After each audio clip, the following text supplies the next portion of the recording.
you've actually done a really good job of this cardigan. I love the way the collar sits so flat, and the zipper was a really good idea. The colour's just brilliant.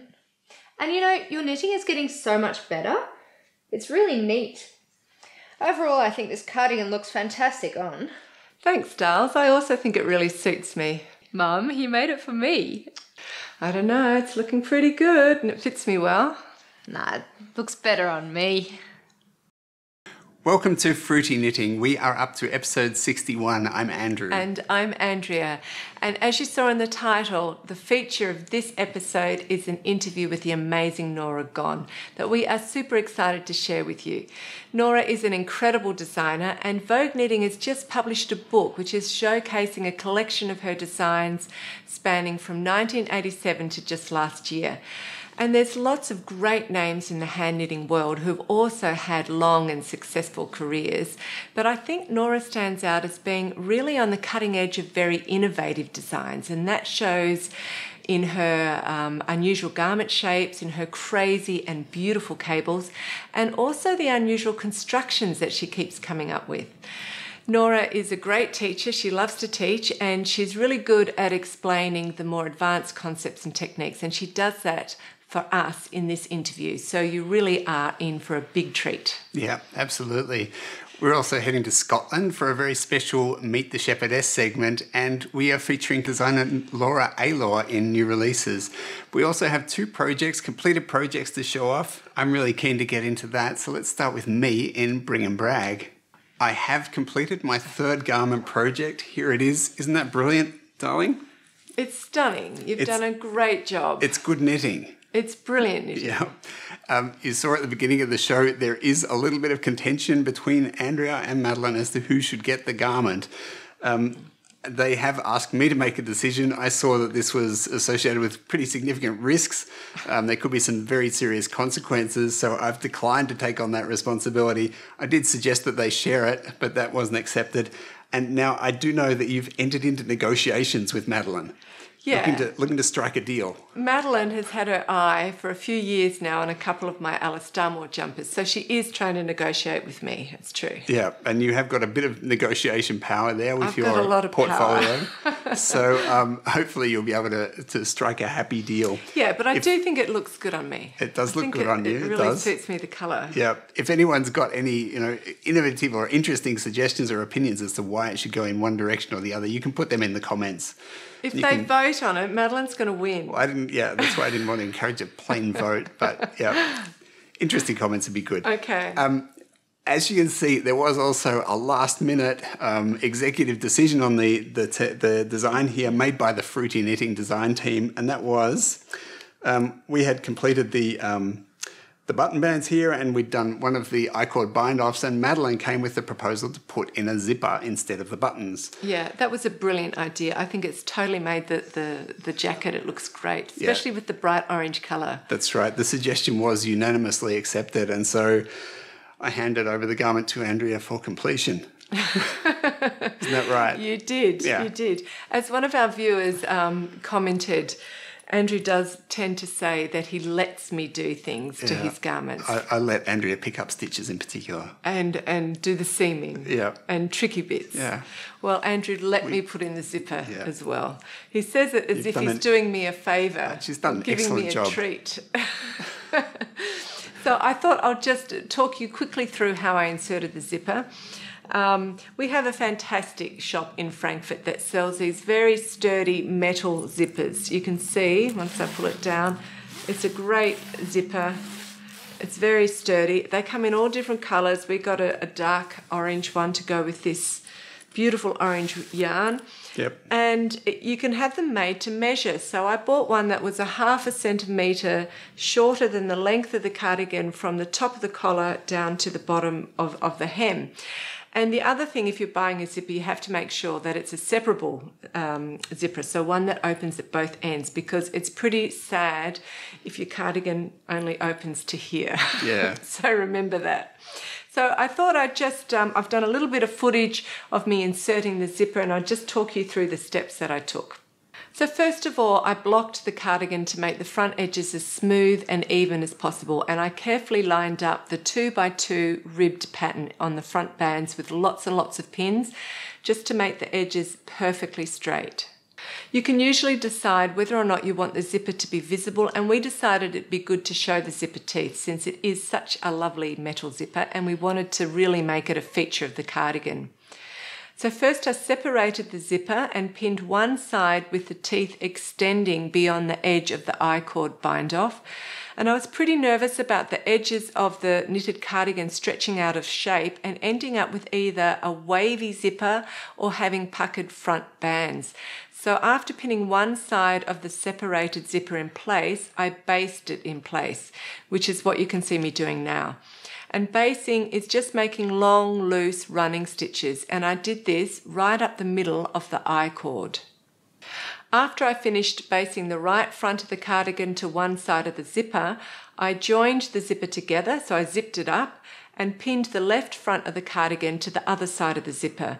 And this side I based while the zipper was done up, which is harder to do, but it means that I could line up the 2x2 ribbing and make sure that it would be completely even on both sides, and that is the most important thing. Once I'd basted both sides of the zipper in place, I zipped it open and closed a few times to make sure it didn't catch the yarn, and that both sides of the front lined up correctly and lay flat when it closed. And I also tried it on to see if the cardigan sagged or stretched on either side of the zipper. Luckily it worked well first off, so it really pays to take your time with the running stitch basing because that's keeping everything together. So next I sewed it by hand using back stitch in a regular sewing cotton as close to the I-cord bind off as I could, and backstitch is less likely to break when the knitting is stretched. And because it is an Aran weight yarn, which is fairly bulky, I did around 2 sewing stitches per knit stitch. And when I finished, this looked really good, but I was concerned that with some rough zipping, it might not be strong enough over time, and I really hate doing repairs, so I thought I'd also sew it with a sewing machine. So all the hand knitting sewing that I'd already done was holding the zipper very tight to the fabric, so I had no worries about anything slipping out of place when I was using the sewing machine. But I was quite concerned with the yarn catching on the sewing machine foot, so I practiced sewing on Andrew's swatch first to see if there would be a problem.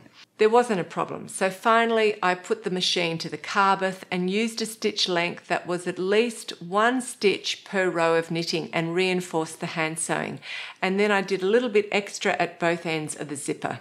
And finally, here is a bit of footage showing the perfectly fitting carbeth on Madeline. You can see at the back where Andrea did around 6 sets of short rows, and it sits really well across the shoulders and the neck. And on the front, you can see the zipper is looking really great and lying flat. Yeah, it looks like a great feature, doesn't it? I'm thrilled with how it turned out. I think you did a fantastic job. You should be so proud of yourself. It was a teamwork. It was. Collaboration, dolls. We are still on Bring and Brag because we have the very happy coincidence that I've just finished knitting a design by Norah Gaughan in the same episode as we are interviewing Norah Gaughan. So Norah, thank you very much for creating such a great design. I've thoroughly enjoyed knitting it. It's been a great joy and pleasure for me, and I'm totally thrilled with the result. Yep. It's looking good, isn't it? It's beautiful, yeah, totally. Yeah. And despite my success with the carbeth, I have resisted installing a zipper. Yeah, I don't think that would have got past the design team, dolls. Instead, I bought these very pretty metal buttons, so I do hope you find that they do justice to your design. I think it's great. And for new viewers, I'm using the My Yak Baby Yak Medium, which is a DK weight yarn. It's 100% baby yak, and it's been dyed this gorgeous colour, which is called petrol, over the natural dark chocolate fibres. And I have to say that I've washed the yarn and it really has softened and bloomed. A lot of people say that, they'll say that their yarn softens and blooms after a wash. I rarely notice a big difference, but with this yarn, I really have noticed a surprising difference. It was soft anyway, but it's just bloomed even more. So yeah. I think it's a classy yarn. It's beautiful. I think the colour is also fine with this big, large cable. Mm-hmm. It looks great. Yep. So I have done a few tutorials on this project already for you in previous episodes, including working the more complex cable without a cable needle. But I've just got one more tutorial to show you. And as many of you know, I do prefer to knit my garments in pieces and sew them up. And this is a Brooklyn tweed garment, and they write their patterns extremely well with a lot of details. And they like to use the sloped bind off, which is an excellent way to bind off edges in order to sew them together easier. And for our patrons, you will remember, our Shetland patrons, you will remember recently in our live event with Di Gilpin and Sheila Greenwell, where they were talking about getting their in-house knitters to use the sloped bind-off. For those of you who don't know, Di Gilpin is a UK designer. We interviewed her just a few episodes back. And she has a group of in-house knitters, and she designs and they knit up these couture garments for the runway for various fashion houses, and they like to use the sloped bind-off. And it is an excellent and easy bind-off to use. Yeah, and I'd have to say, I think Sheila Greenwell is passionate about edges. She is very passionate about edges, yes. If there's one woman you want to talk to about edges, it's Sheila. Yes, yeah. And she advocates the sloped bind-off.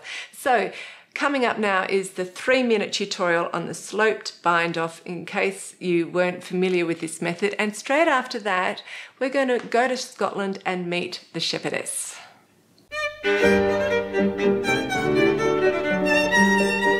This tutorial will show you how to do a sloped bind-off.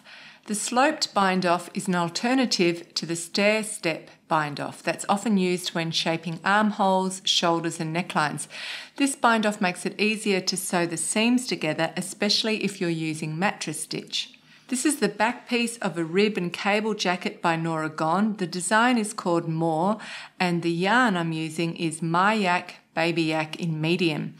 And you can see on the shoulder shaping that I've cast off in stair steps. That means I've cast off a certain amount of stitches at the beginning of each row, and that gives this series of steps on the edge. But if you look at the sloped bind off that I've done on the shoulder shaping on the front piece, you can see that it's definitely smoother. That's this bit here. So this design is a cabled pattern based on a 1x1 rib, so the slope is not as smooth as it would be on a plain stocking stitch fabric. But if you look down here at the underarm shaping, I've used the sloped bind off and it looks very smooth. So I'm going to show you how to do the sloped bind off on top of this sleeve cap, which needs to be smooth and rounded. On the row before you need to start casting off or binding off, you're going to work your row right up to the last stitch, and instead of working your last stitch, you just slip it purlwise onto the right hand needle, and then you turn your work around. On this row, I need to cast off the first 3 stitches. So I'm going to slip the first 2 stitches across to the right hand needle without working them. So the first stitch was the slip stitch from the previous row, and the second stitch was worked on the previous row, but I don't work any of them on this row. And now I just pretend I have worked them and I start casting off. So I cast off 1 stitch there, knit 1, cast off that second stitch, knit another one, cast off the 3rd stitch. And you can see that creates a nice, even, smooth slope. I've knit across that row and I'll be casting off 3 stitches on the next row at this end. So I'll just show you again. I knit right up to the last stitch. I don't knit it, I simply slip it purlwise, turn the work around. I slip the first 2 stitches purlwise onto the right hand needle. Neither of them have been worked, and I start casting off immediately.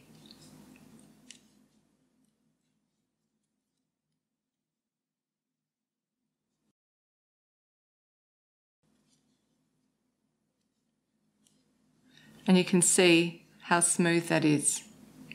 I've finished the sleeve cap now. It's not going to be completely straight here with the ribbing and the cables, but you can see it's certainly a lot smoother on the corners here than if it was in stair steps.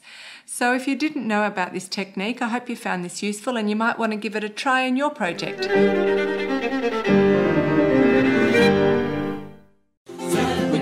On we go, heel for heel and toe for toe. On and on we go, off from Barbie's wedding. Went to Herring. nutty meal, Betty Pig to fill her cradle, Betty Bonnie Barnes as well, that's the toast from Barry.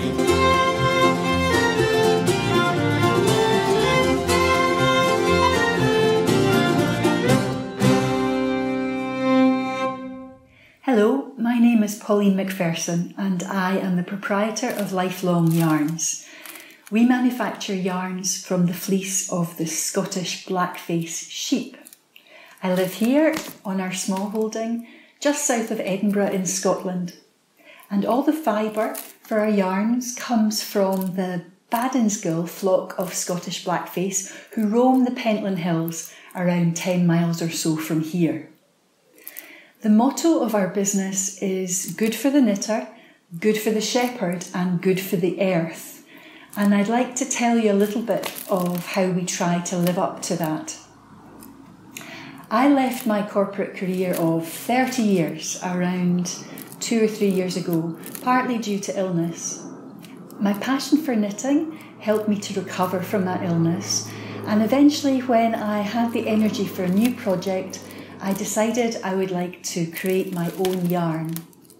To begin with, the plan was to buy some fibre sheep, some land and go from there. But at the time I was increasingly aware of the ecological challenges facing our earth. In particular, I was reading this book, The World Ending Fire by Wendell Berry, and one passage in particular really hit home to me.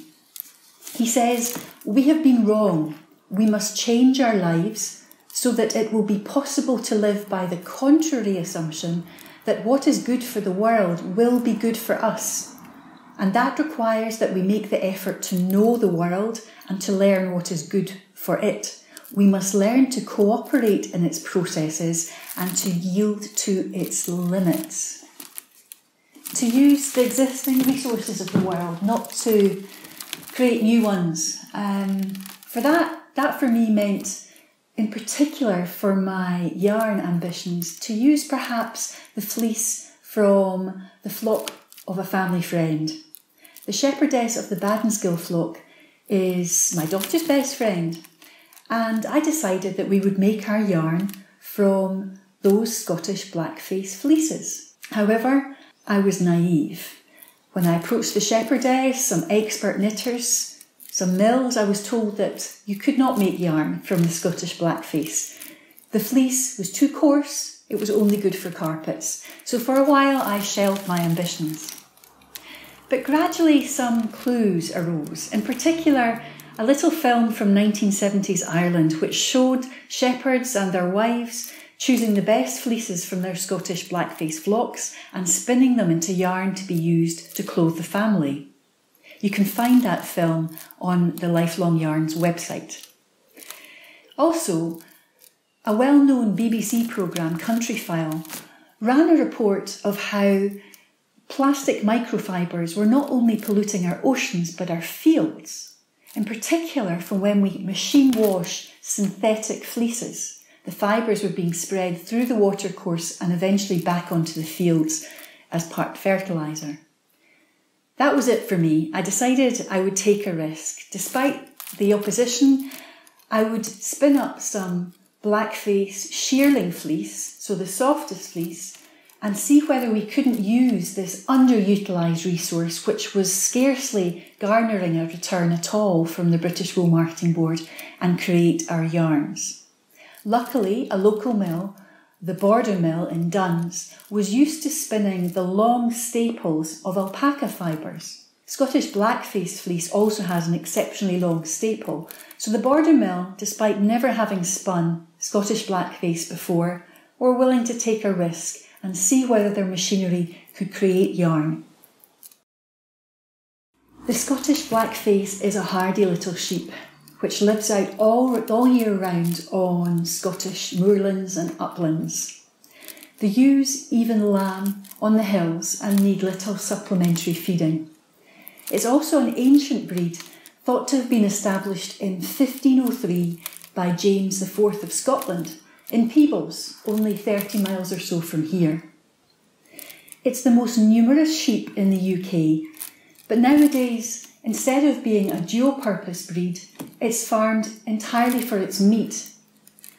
The value of its fleece has plummeted, and we are looking to change that by offering our shepherdess more than 10 times what she can currently get from the British Wool Marketing Board. We're looking to try to restore value to the Scottish blackface clip. Our yarns are spun, as I say, by the Border Mill in Duns. They are semi-worsted spun. As well as 100% blackface, we create blends looking for other UK fleece and fibre which can add characteristics such as crimp from Shetland, bounds from the Cheviot, and again bounds from the South Down sheep. The Border Mill love the blends that they are creating for us. However, they were initially a bit nervous about the 100% blackface blend, a bit coarser perhaps than they're used to in their alpaca fibres. But I have found this has been our best selling yarn. It was my hunch that knitters were increasingly looking for a hard wearing yarn that would justify the hard earned pounds or dollars they were spending upon it. This jersey is knitted from our 100% blackface. It's been worn many, many times and hand washed 3 or 4 times, and it is as good as the day it was knitted. Our customers frequently compliment us on the colour range of our yarns. Somewhat unusually, our yarns are dyed firstly in the fleece by the Border Mill, and then plies of coloured yarn can be combined with undyed natural plies in order to create a heathered effect. When I first had to choose the colours to include in our range, I imagined my customer as being a knitter in a keen walking family, and that she was looking to persuade her husband or a partner or children to ditch their synthetic polyester fleeces and use a hand-knitted woolen garment instead. So I wanted to make that easy for them by having colours such as the burgundy or the navy, which would be quite reminiscent of the commercial garments they could buy in hiking shops. So good for the knitter because we offer Scottish blackface yarn, which I don't believe can be purchased anywhere else currently. Good for the shepherd because we offer to pay up to 10 times the price for their fleece they can currently garner in the market. And good for the earth because we're using a resource the earth currently gives us for free. And also when these garments wear out, hopefully after a very long time, they can be composted back onto the compost heap and back to feed the earth. Thank you very much for your interest in lifelong yarns.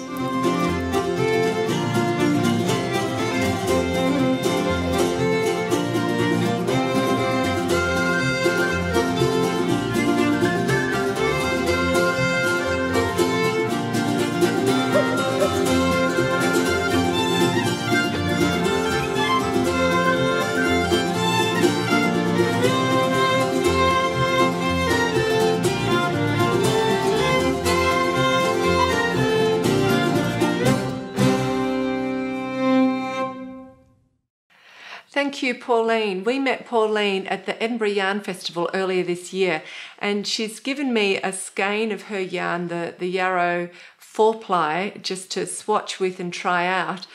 Naturally, I totally love the colour. It's orange. She picked that, yeah. It's a beautiful colour. It's a beautiful heathery shade of orange. This one, the Yarrow 4-ply, is 50% Scottish blackface and 50% blue-faced Leicester. It's actually incredibly soft. Yeah, it is. It's beautiful. Yeah. You like the spin on this, don't you? I was very impressed with the quality of the spinning of the yarn. To me, it just looks and feels very, very good. So if you're interested in a local yarn that is really well made, I think you should try this out. Yeah. And Pauline is really passionate about saving these fleeces, which in the past would have been thrown away, or sometimes they're even burnt, which I find shocking. Or just sold at a really low price. For sort of lower value uses. But Pauline is really dedicated to ensuring that these fleeces are used for a higher value product and Yeah, and I think they're really well suited for outer garments. Yeah. They're a nice hardy thing, but that's also... durable yarns. I'm into durable yarns. Yeah, but that's also a really soft yarn, and that I can imagine that being fine soft for a jumper or whatever. Yeah. Pauline is offering Fruity Knitting patrons a 10% discount on all of their yarns for a limited time. As she said, there are a lot of different blends. They're always at least 50% Scottish blackface, but she blends them, the Scottish blackface, with a range of different yarns, which includes Southdown and Shetland, and there's Cheviot and Blue-Faced Leicester, which is what Andrea just showed us. In addition to that, she does have a 100% Scottish blackface hand-spun, which is available, and she'll spin that to order. So enjoy looking through that collection. We're moving on to under construction now, and we're going to start with me, essentially. In the last episode, we announced 2 new cowls. The first one is the Knit for Your Man cowl, and Andrea is going to be leading this cowl. By setting a very good example, Andrea is knitting a new sweater for me. Yes. Which I totally approve of. Very good, darling. You've been struggling there a little bit, but that's good. No, I haven't. The other cowl is the Fruity Mitts and Gloves cowl, and I'm going to be leading that cowl because I'm knitting myself a pair of gloves, fingerless gloves. Fingerless mitts. The design was selected by Andrea, but based on a suggestion from one of our viewers, so thank you very much for that. And it is the Chili Podster gloves. Yes. And these are fingerless gloves, and that's really great. That's exactly what I needed, because you will have seen that we like to go out into the wilds of Germany and Wales in the depths of winter when it's freezing cold, and when we're out there, I need to be able to operate the camera and more recently also the drone, and my fingers just freeze, so I need some gloves that I can still operate these things while I'm wearing. So I've decided on these gloves, and that's really good. At this point, I have to mention Zoe from the Pins and Needles podcast, because I did happen to notice, or we saw, Zoe's just finished knitting her Carbeth sweater she did for herself, which is very similar to my Carbeth here. And her new project is the Chili Podsters gloves.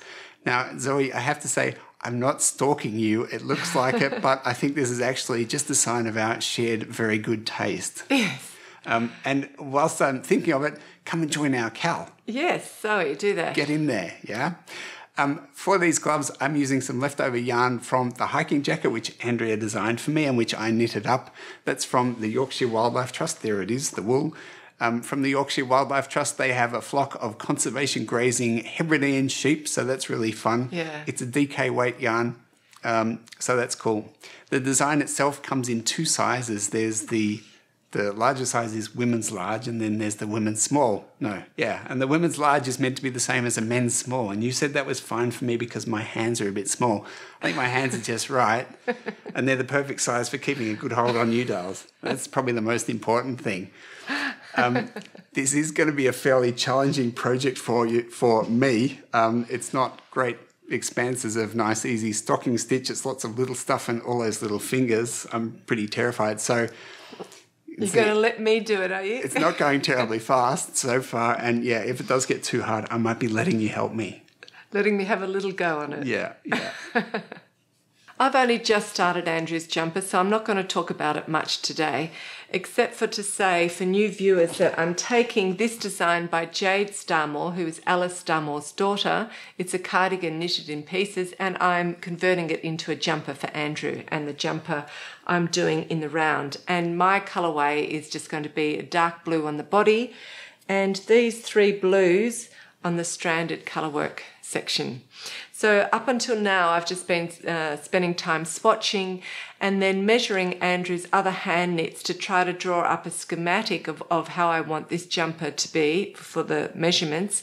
And then I go to the pattern and check out the different stitch counts for the various sizes for the sleeve, for the armhole and things, so to make sure that I've got that right. And then I sort of rewrite the pattern to work for a jumper. Okay. I love it already. Yeah, the colours are so beautiful. And there's a little bit of striping going on there, which is looking really neat, isn't it? Yeah, it's going to be great. You're quite excited about it. I am very excited, yes. Okay, so hopefully we'll talk about it more in next episode. But we've had a really enthusiastic response to our 2 new cowls. So thank you so much to everybody who's been joining in. You can enter as many times as you like, and the cowls finish on Christmas Day, so that should help you sort out your Christmas presents, well, at least a lot of them.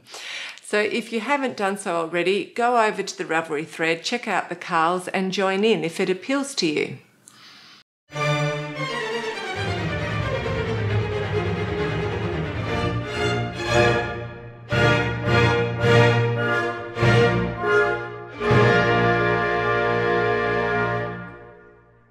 Hi, my name is Laura Aylor, and I'm here to talk about my new pattern, Summer Dunes. Last summer, fleece artist, a Canadian dyer, came up with a series of colorways inspired by a national park in each Canadian province to celebrate Canada's 150th birthday. These beautiful colorways were dyed up on several different bases, including my favorite base for summer shawls, single-ply merino fingering. I'm now on a mission to come up with a few patterns that make the most of these gorgeous colorways. The first of these designs was inspired by the colorway for Prince Edward Island Greenwich Dunes. As you can see, it's the perfect representation of grass-covered dunes and blue ocean water on a beautiful summer day. To figure out the best way to showcase this colorway, I went back to my very first design. I got into designing out of necessity. I wanted to knit my daughter an afghan out of her favorite yarn, Norah Gaughan. I searched in every website and every book I could find, looking for the perfect pattern to make the best use of the long color runs that Gaughan is famous for. After looking for literally months with no luck, I was flipping through my copy of Barbara Walker's Learn to Knit Afghan one day, hoping for inspiration when I came across her short row stripes block. She used short rows to make a ripple pattern, which I thought might be just what I'd been looking for because it would concentrate the colors when working back and forth in a small area. I changed the pattern up a bit, using one variegated colorway for each block instead of two solids, and the result was my Lizard Ridge Afghan, which was published in Knitty 12 years ago. For Summer Dunes, I used the same short row technique with a few modifications, which once again had the effect of concentrating the colors while also reminding me of sand dunes. Using a solid color with the variegated made the variegated stand out and kept it from being too busy. For this shawl, I chose a natural color that reminded me of beautiful white sand beaches. In addition to the short rows, the techniques used in this pattern are slipped edge stitches and picking up and knitting on tiny borders on the two ends. Once you get the rhythm of the short row sections and maybe learn to knit backwards for short stretches so that you don't have to constantly turn your work, this is a very easy meditative knit suitable for an intermediate knitter. There's a short video that's linked on my pattern page of me knitting backwards. It's just a matter of knowing where to put the needle and how to wrap the yarn. It takes a while to get comfortable with that technique, but it really does save a lot of time when you're working the short row sections.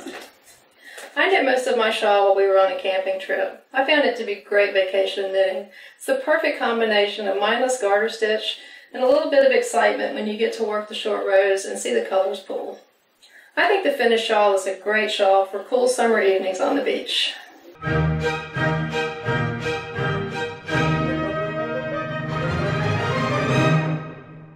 I really love the Summer Dunes shawl by Laura Aylor. I think she's captured the shapes and the colours of the sand dunes beautifully, and I love the way the short rows do that bit of texture in there. It really works well. Yeah, that's good. Andrea, I did see that she's using the backwards knitting there. I haven't seen you doing any of that. No, it actually looks really easy in her video, and I've been meaning to try backward knitting. Yeah, well, Meg was talking about it as well, so the message is there. I'll have to get onto it. Yeah, so thank you very much to Laura for that contribution. And Laura has a special 30% discount off all her patterns in her Ravelry store for our patrons. There's a huge selection of patterns in her store. I counted 25 sweater and cardigan patterns that use the top-down seamless method with simultaneous set-in sleeves. And on top of that, she has many shawls and accessories and other raglan-style jumpers. So again, there's a lot to choose from. If you are a regular viewer, we do ask that you support the show by becoming a patron. This is the only way that we fund our production. The discounts that we offer are great for our patrons, but we don't benefit from them directly. There's no commission or sponsorship money coming to us. Being a patron is really flexible. You can be a patron for a very small amount each month, and there are some great rewards. And apart from the discounts, We've now got 21 audio podcasts with fantastic guests who are talking and sharing a lot of detailed and practical knitting advice. They're really informative. So if you are enjoying the show, please do become a patron. And thank you so much to all of our amazing patrons who have been generously supporting the show so far. Yeah, thank you very much. So now we are up to what you've all been waiting for, which is the interview with Norah Gaughan. So just before we say goodbye and the interview starts, I just want to quickly let you know that Norah has a selection of 20 patterns in her Ravelry store that she's able to offer a 25% discount on for our patrons. They're all designs that she's done in the last couple of years, and it's a great selection of sweaters, cardigans and vests. There's a couple of summery tops, shawls, and even a couple of ponchos. So patrons, this is a great opportunity for you to get to know Norah's work better if you haven't already tried one of her designs. Yep. So thank you very much for being with us today. Enjoy the interview coming up, and we'll be back with you in 2 weeks' time. Bye. Bye.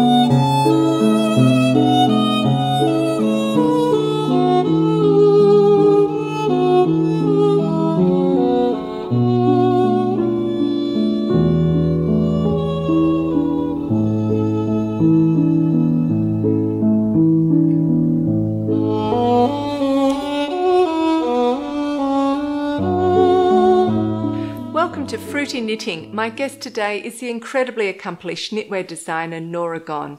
To many of you, what I'm about to say will seem very strange, but despite Norah being a big name in the industry for the last 30 years, it was only around 3 years ago that I first came across Norah's work. And I can still remember the first time I saw a design by Norah. It was the chain link sweater from the Brooklyn Tweed Winter 2015 collection.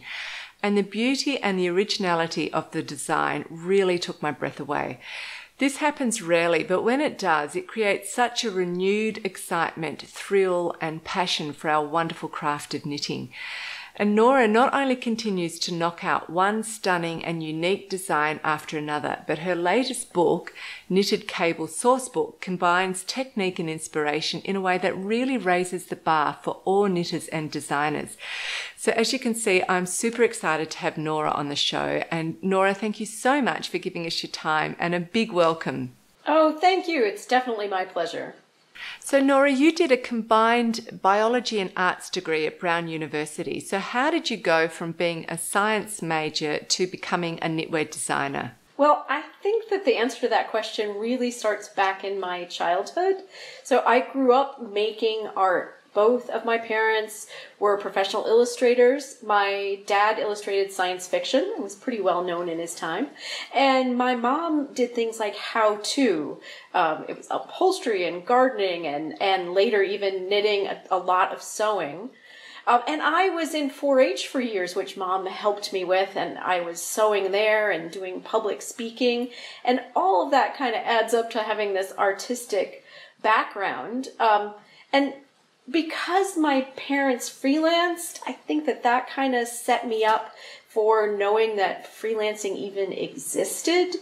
And on top of that, my mom was illustrating for a magazine that took one of my first designs because she brought it in. So without her, I wouldn't have started that way either.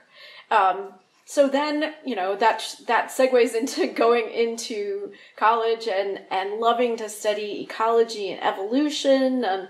But it turned out that my daily life of a biologist, I didn't really want to do that. In fact, I never really worked in biology at all. I never did. But I went to knitting and publishing things because I kind of knew about that.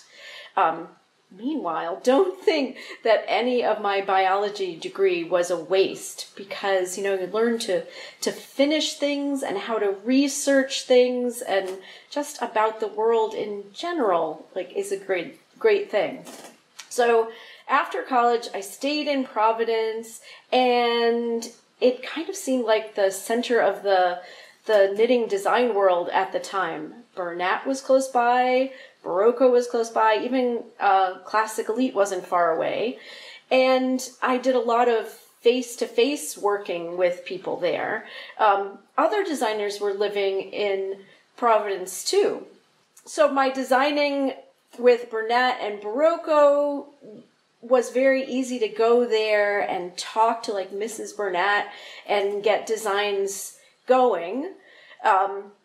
After graduating, I was doing all that freelancing with like Bernat and Barocco, and I loved that I could work with these people face to face. But one of the things that isn't good about the old model of designing is that I sold a piece and then it was gone. That was it. I got that amount of money and then nothing else.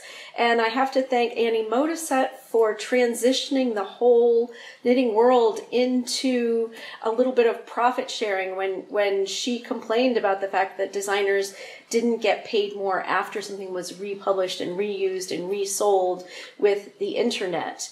And then now, of course, with Ravelry and a lot of self-publishing that Ravelry makes really easy, it's a new world. Yeah. Okay, so let's talk about a few more of the influences that you've had, because there have been a couple of other women who have strongly influenced you. Mention that any past and present authors or knitting designers that have strongly influenced you, but also from your science background. Is there a connection between patterns found in biology, science and nature and perhaps your love of creating stitch patterns? So that's a big question, yeah. But I will try to go sort of in chronological order with that. So the first person who was an enormous influence to me and many other people was Elizabeth Zimmerman. When I was struggling just after learning how to knit, my mom found Knitting Without Tears, and it was the absolute perfect book for me. I had actually already been designing crochet things because it's so easy to do free form. But with Elizabeth Zimmerman, I was able to also design with knitting by, you know, putting simple patterns in where I wanted them and adjusting her percentage system. It was just the perfect book for me, and that was a huge starter. Later, after college, Deborah Newton was a great person to run into. She gave me leads and encouraged me so much through the years. We're still friends. And I met Marjorie Winter at the same time that I met Deborah, and Marjorie turned out to be an enormous influence. She was my mentor for years and years. When she was a designer, I knit for her, and she soon after that became an editor. She was the editor of McCall's Needlework and Craft first. And that time, that was like graduate school for me. She put out an issue every 2 months. And there were, I can't remember how many pieces in it, but a lot of pieces in each issue. And it seemed like I could do as much work as I wanted to. And Marjorie was always pushing my boundaries. Like, why don't we do this with 2 different yarns? Why don't we do this a different way? You know, don't do this the normal way. Like, let's push the boundaries. And definitely she thought out of the box a lot, which is amazing for me, because I think I would have stayed in my own little world, comfortable world, a little bit longer. She was amazing for me. And she went on to be the editor of Reynolds and the editor of Vogue Knitting after that, and then the design director or creative director at Barocco. And I kind of followed her all those places. I either designed for her or took that job later. Like, I took that same job at Reynolds and at Barocco. She brought me in to work with her, and then she retired, and I became the design director there. So almost every step of the way, she was there pushing me and working with me. We have an amazing relationship, and I owe her so much. Besides that, of course, there are some other early things like Barbara Walker. I used her stitch dictionaries. I used to know exactly what stitch was in which book. I could look it right up. And that really started me making up my own patterns, because you start making up patterns by changing one that already exists. Like, I need this to be a little bit bigger, or I want it to be reversible, or there are just little changes you can make. And the next thing you know, you're capable of making up your own stitch. As far as the biology goes, I knew that I wanted to write a book, and I didn't know what I wanted it to be about at all, but I was ready for this bigger form. And I was in the local bookstore, and I found Philip Ball's Patterns in Nature book, and that was a huge influence to me, and it really was the basis of the framework for my book, Knitting Nature. Then it got me started to think about all the things that were in the book: polygons, phyllotaxis, fluid dynamics, fractals. So I not only enjoyed like knitting those things, but learning about a bunch of them that I didn't know about before was amazing. So I really that's something that keeps me going, is learning about something, doing something new. And even from that, my obsession with geometric shapes comes out of that book. Okay, so very early on, you were freelancing, and then you had a very important and responsible role. You mentioned before that you were the design director for Barocco. And since then, you have been working semi-independently. So you're on the Brooklyn Tweed design team, and you design seasonal collections for companies like the Fibre Co. and Quince & Co. Can you just talk a little bit about the difference between when you were working alone and working with having a senior position in an organization? So there are amazing things about working for a company, and besides the day-to-day, just friendly relations, it's nice to be in the office with people. All that support staff really clears out the palette and clears time for designing. So I had someone to mail things, to write sizes of my instructions, to answer consumer questions, to do graphics, all these things that now I have to do by myself or hire someone to do, but they were right there. Some of the challenges there are you have to be in the office during office hours, although, there are good things about that too, because you're there working for a certain amount of time. But working to please someone else's agenda, I did it for 9 years, and it was a great job, but it is really nice to be able to fill my own agenda now. So now that I'm independent, of course I can pick and choose what I want to work with, what kinds of yarns I want to work with. One thing that's been really fun is how much travel I get to do. Some of it's really wonderful. I've been to Denmark and Australia and very beautiful places like New Mexico and Maine a bunch of times, where I wasn't able to travel so much before. I can travel to new places here now that I'm teaching more. I do get some help with my pattern checking, but a lot of times I'm doing pattern writing and pattern checking myself, and that's definitely a down part. I'm going to have to figure out how to get more of that done, how to hire people more and delegate more. And the other challenge for me is time management, on a big and a small scale. I keep scheduling the amount of teaching that would be enough for full-time practically, and the amount of designing that would be full-time, and yet I've scheduled them at the same time. So I'm still figuring that out, although I'm getting a little better. I've been on my own for 4 years. 4 years. Yeah. And just a quick question. I heard that you don't like to grade yourself, that because perhaps early on, and I know that this is how they work at Rowan, is that the designer just gets to make the original fantastic creative concept, and the tech editor or pattern writer will do all of the maths. Is that right? Is that one of the things you'd like to delegate? You are definitely right, because I come from the old school. I feel funny saying that because it makes me feel old, but the old school of designing, the designer wrote the sample instructions and the tech editor did not expect them to be right. They figured that every designer was kind of flaky and artistic and that they were maybe doing their best, but there were going to be mistakes.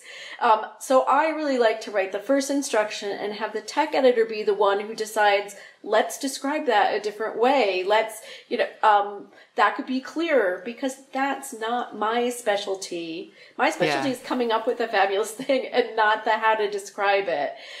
So I really love it when the tech editor does it her way, and I don't have to deal with that. And I have to say that working with Brooklyn Tweed is a dream, because that's what happens there.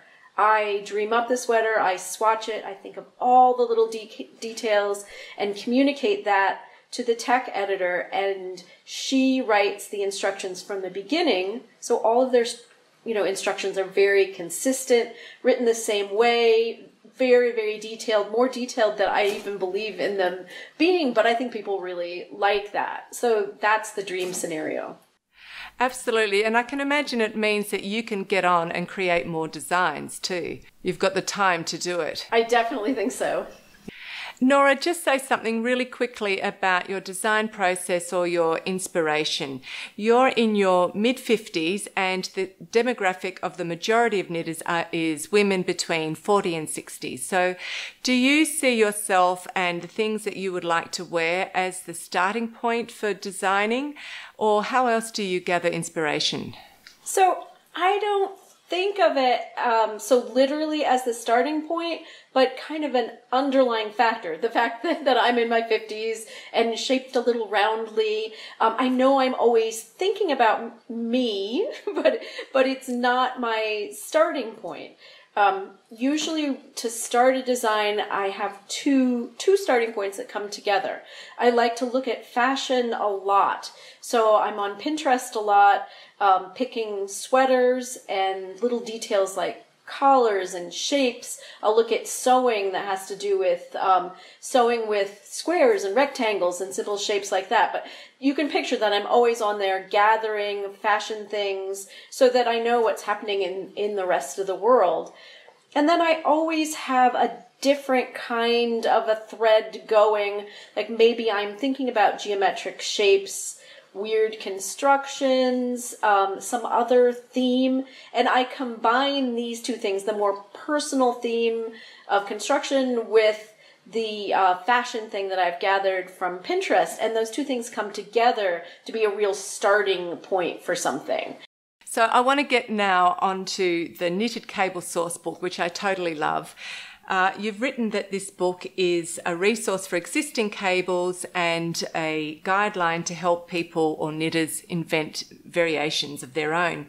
So can you just start by telling us what led you to write the book, and then how did you go about organising the vast content of the book, and how would you like knitters to use it? Because I could imagine that you had all different levels of knitters in your mind when you were writing the book. It's been about 30 years that I was thinking about writing this book. Years ago, I made up swatches, made up cable patterns and textured patterns, things like that, and an agent sold them to manufacturers, to 7th Avenue.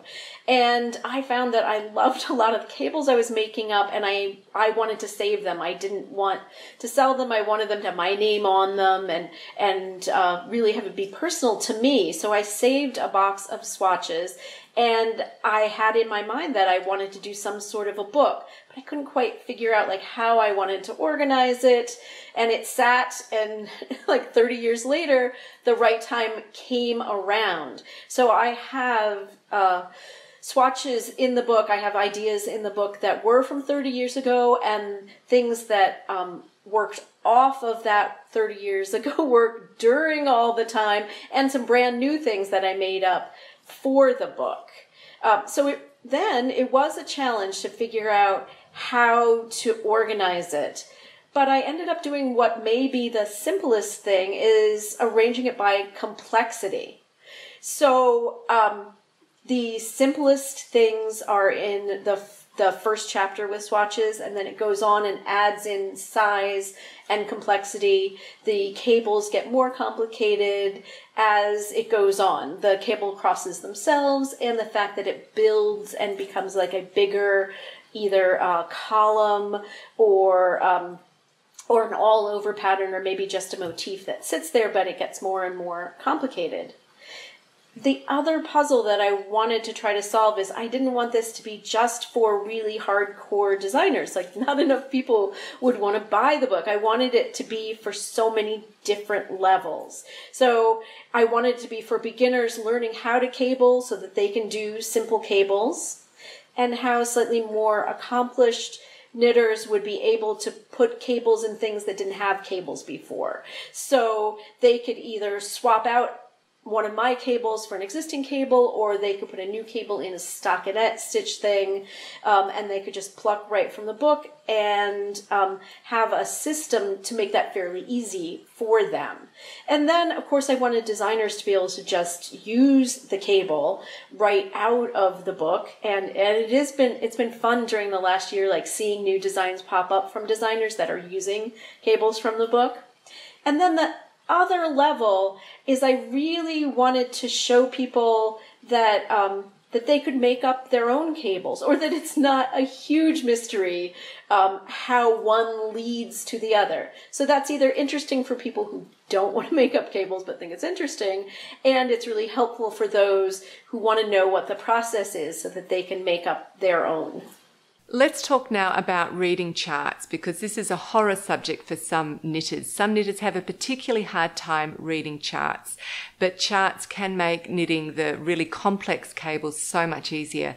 So can you suggest some ways that those knitters could break through the barrier of chart reading and start thinking of charts as a valuable tool? I've done a lot of teaching of charts because I'm such a big advocate. I really love a chart. So my first advice is don't panic. So a lot of people look at a chart and go, oh my God, I can't do it. And so like, just calm down and don't panic about it. Realize that there are two kinds of brains. Some people really take to charts very easily because they're thinking in pictures. And I think I'm one of those people, but I sympathize a lot with the other kind of person who I think of as a chart and or a spreadsheet person, who likes to know for a particular row, I start here and then I do this and this and this, and they like things written out. But I think that those people, if you're out there, you can learn how to use a chart too. So first, I really am an advocate of using some sort of marker. It could be a sticky note or a magnet board, something. I usually like to use it right above the row I'm working on, because you can see that row and you can see what you've done below it. And if you really find that still visually confusing, put a barrier above it as well, so you just see the row you're working on. And then sometimes it might be hard for people to realize what a whole symbol is. So there might be a symbol that takes up 6 spaces across the chart, and they're kind of seeing the right half as one symbol and the left half as another symbol. If you're finding that that's happening, color coding is definitely the way to go. So take out your colored pencils, color your key, like pink for this 3/3 cable, and make the whole box pink on the chart as well, and go through that with all the different symbols. And even a complicated chart can be really simplified that way. Then I think take some time to really look at that chart and realize why it looks like your fabric. Like the 2 diagonals of your chart that move over, they are what the fabric does. So when you see those 2 diagonal lines and the space between them, think of them as the fabric. That's the cable that goes over the front, or it's the one that goes over the front always. So you can start to see that the chart really does look like the fabric. And for some people it might be hard at first, but I think if you keep comparing the fabric to the chart, then you'll get it after you've done it a few times. Just open your eyes to it. You can do it. I think that's great advice. It's really just going slowly. Whenever something looks overwhelming, just taking a little step, looking at it, checking out the symbol, seeing if you can understand visually what it is, like you said, and then looking and re-looking at your knitting. Yeah. Okay, cool. Just one other quick question, and that is about knitting yarns for cables. Are there any ideal properties that you look for in a yarn to use for cables? Well, I have to give a shout out to wool, because I love wool. But of course you could do cables in cotton or a cotton acrylic blend, but I love wool. And then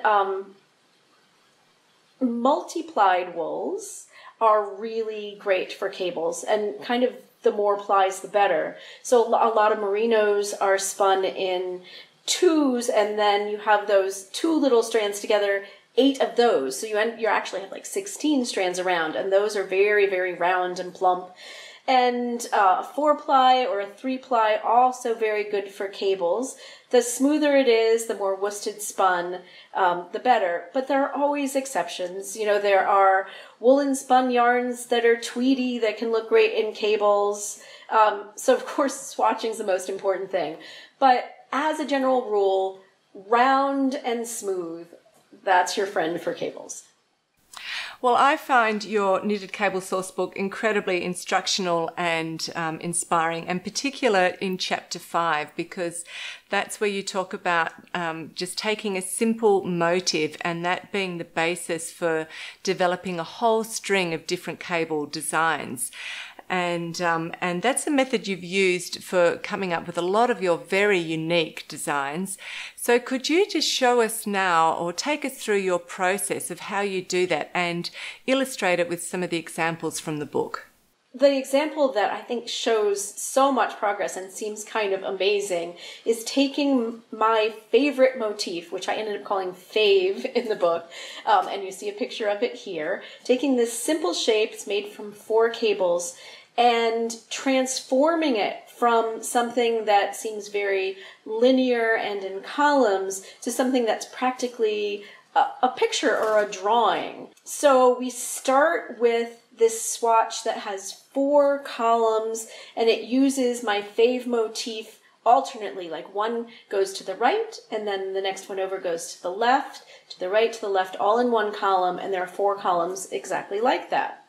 And then we just make one little switch so that each column has faves going the same direction.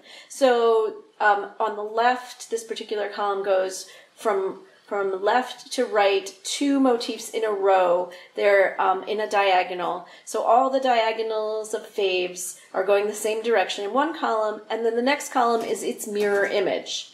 Then that's repeat. So we repeated. We have 4 columns still, but the faves have moved around a little. So that seems like just a little bit of a change, but it does make a new stitch.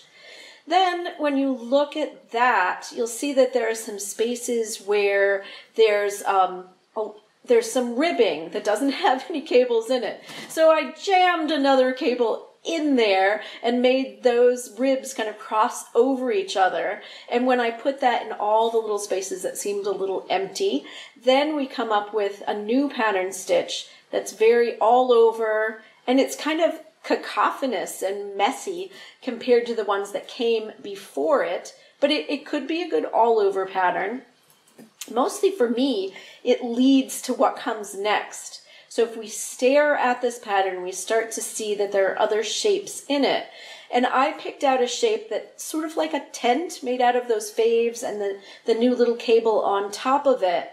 And I see that it happens several times over this swatch, and I got rid of all the cables that are in between those motifs.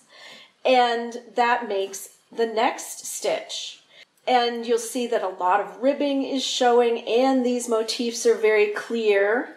And there's one more step to go. If I get rid of all the ribbing that's between the motifs, and then put in some little baubles to really highlight it, then we're left with the final result, which is like, it looks kind of like a weeping flower.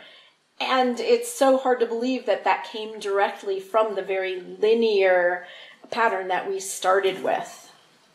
Yes, it's amazing. Do you just knit it all up, or do you start with pen and paper, or pencil and paper and graph paper, and start drawing? No, what century are you living in? I do it on my computer. So years ago, 30 years ago, when this whole idea about the book started, I was doing everything with graph paper and a pencil, and then working on to using a copy machine. Without the copy machine, I don't know what I'd do, because I would repeat things and paste them together and mirror image them using acetate. But of course now I do it on my computer with a really simple drawing program. And definitely most of the time it's figured out on the graph first. Sometimes I think of ideas when I'm knitting, like that's a great time to think of things that might get changed, like I'm in a really meditative state, but I like to figure it out on the graph paper first because it saves a lot of knitting. Yeah, I can imagine that. I also wanted to tell you another way that one cable leads to another. So we're going to start with this cable that was in my box that I saved from 30 years ago. And I called it O Knot.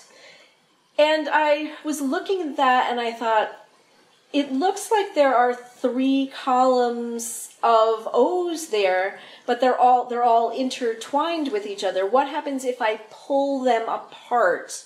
I can make 3 separate columns of it, and that's what you see in the middle of this are the O Knot singles, where they're pulled apart. You can use this one as a panel in the center of your sweater, or you can use just one of the columns.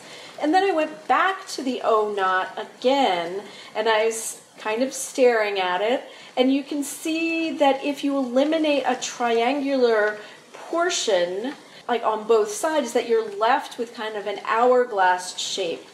And that is the new pattern on the right, or the O-glass OG. That is really exciting. I think it makes it quite an easy sequence for people to think, to just start off and think, okay, I might start taking a motif and just embellish it a little bit or take something away from it. You can really see the steps of development. That's why I particularly find the book really inspiring that way. It definitely is a guide to inventing your own. Just say something now quickly about your SS system, which stands for Stocking Stitch Equivalent. That's a really great tool to help knitters substitute cables in their patterns. Well, I thought of it because I wanted people to be able to substitute a cable in no matter what weight it was. So if it's fingering yarn or bulky, this system works for all of it. And the idea is that you want to know how many stockinette stitches would take up the same width as that cable. So say a cable has an 18 stitch stockinette stitch equivalent, that means it would take 18 stitches in your gauge, the same gauge as that you're knitting your sweater in.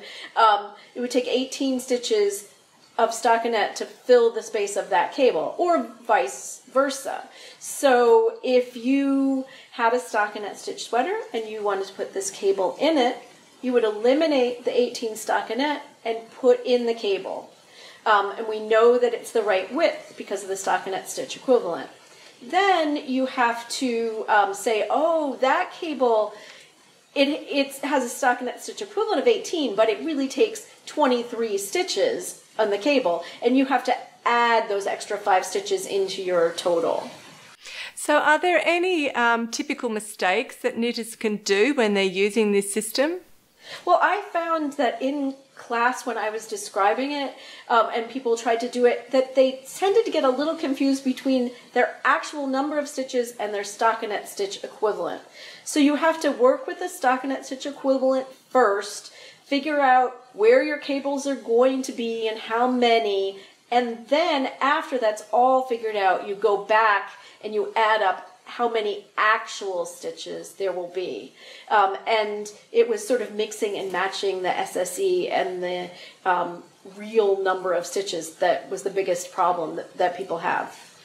Cool. Well, look, Norah, you've been so generous with your time and sharing your knowledge and experience with us. We're really grateful for it. There's just one last question, and that is, are there any other areas in knitting that you feel compelled to explore, or what do you see on the horizon for you? Lately, I have been totally obsessed by twisted stitches. Those are those little stitches that look kind of like a 2-stitch cable, but you didn't have to use a cable needle. You like work twice into it and then into the back.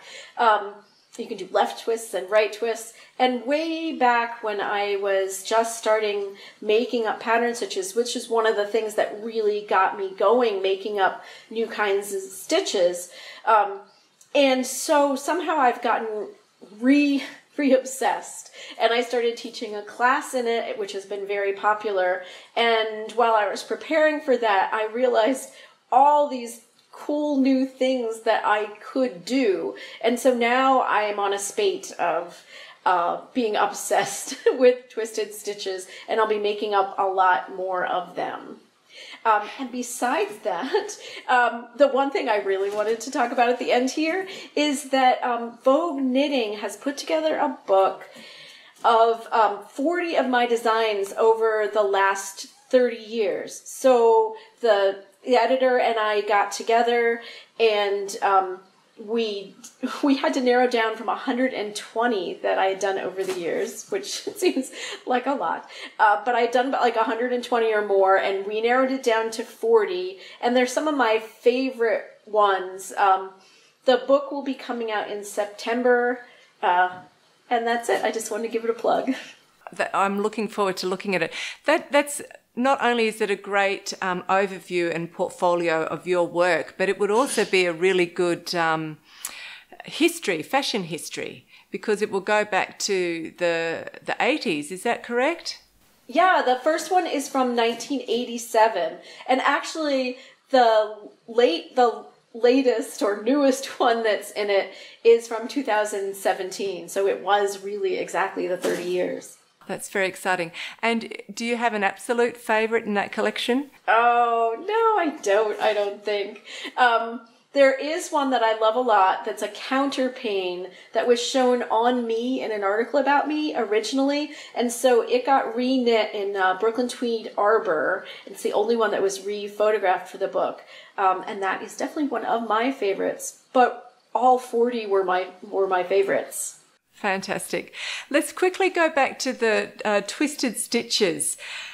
The way you are you thinking of perhaps coming up with a dictionary of twisted stitches? Or if you are, do you go about creating those patterns in the same way by using a simple motif and then expanding on it? Are you going to use a similar kind of method? There is a possibility. I'm thinking about a twisted stitch kind of a book, but that would be like far on the horizon because it's just like, a little idea in my head. But I do go about the same way. I actually went to Pinterest and I started looking at patterns that had a lot of diagonal lines, because these twisted stitches, they make diagonal lines or straight little mini cables. I looked for diagonal lines, and then some diagonal lines that had horizontal or vertical elements as well, and I have a whole cache of these things. And every time I get started making something from one of those inspirations, it leads to like 2 or 3 more, because I think, oh no, we could do it this way, or maybe I could do it that way, and then while I'm in the middle of knitting it, then I think of another thing, which obviously you can see this is like the thing I get the most excited about, that I really love making up one thing and one thing leading to another. Yeah, well, it's the real creative part, isn't it? It is. I just get totally lost in that part of it. I'm quite fascinated by it too. So just a tiny quick question more on twisted stitches. Sure. Is there also a way that it will actually change the shape of a garment? So can you use a pattern to do the shaping for you, or is that less so with twisted stitches? Like pulling in or adding gathers, or can you work it that way? It pulls in less than a cable would. So it would be a more subtle kind of a shaping. Say you had the top half of a dress with twisted stitches, then yes, the bottom would be bigger. and it would flare some, but you wouldn't be able to do like a smocked effect or a really really shaped thing like you might with cables, because the cables would pull in more. Well, I'm sure we're all looking forward to everything that you're about to do and put out, and especially that book from Vogue Knitting. That sounds like a real collector's item. So, Norah, thank you again so much for your time today. We really, really appreciate it. So thank you so much. It was my pleasure.